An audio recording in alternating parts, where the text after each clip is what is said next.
जय हिंद साथियों, कैसे हो सभी साथी? तो मैं फिर से आपके लिए वीडियो बना रहा हूँ कि मध्य प्रदेश पुलिस की तैयारी कैसे करें, क्योंकि इस साल के अंत में आने वाली हैं वैकेंसियाँ। तो एमपी कांस्टेबल की वैकेंसियों का जो एग्जाम है वो दिसंबर माह में है, तो आपको अक्टूबर माह तक इसका नोटिफिकेशन देखने को मिल सकता है। और कितने घंटे पढ़े और कौन सा सब्जेक्ट ज़्यादा पूछा जाता है, तो ये सब चर्चा करेंगे इस वीडियो में। तो आप इस वीडियो को पूरा देखें और चैनल को सब्सक्राइब कर लें।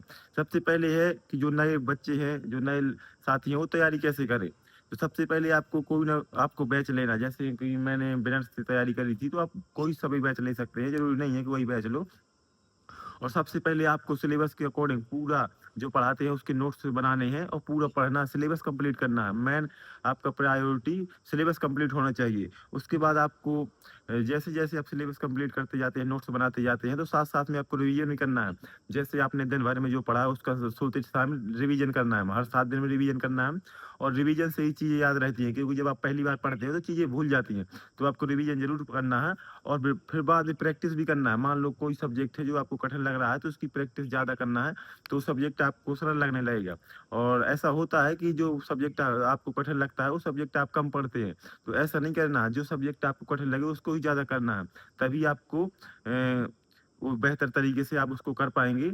और आगे बात करते हैं कि किस सब्जेक्ट का मध्य प्रदेश पुलिस कांस्टेबल में जो वेटेज रहता है, किस सब्जेक्ट का ज़्यादा रहता है।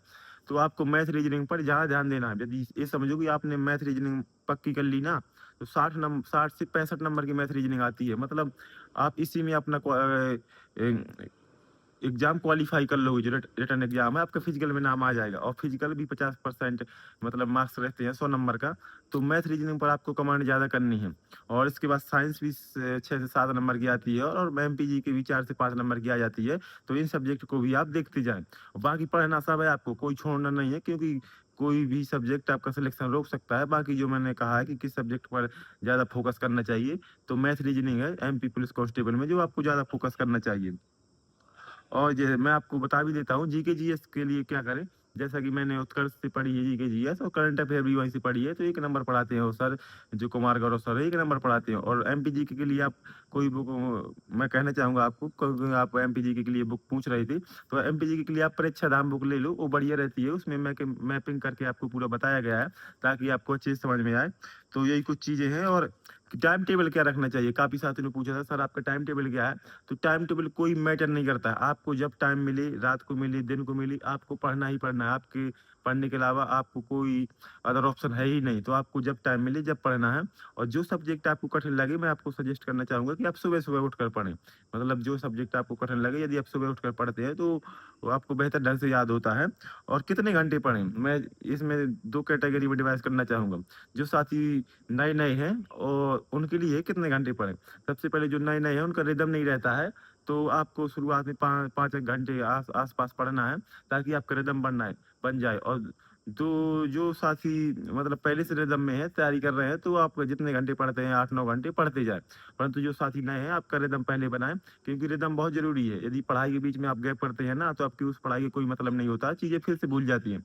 तो आपको रिदम बनाना है। और जैसे ही आपका रिदम बन जाए, वैसे ही आपको धीरे-धीरे पढ़ाई बढ़ाते जानी है। और बीच में गैप नहीं करना पढ़ाई, सबसे मेन मुद्दा है, आपको गैप नहीं करना है।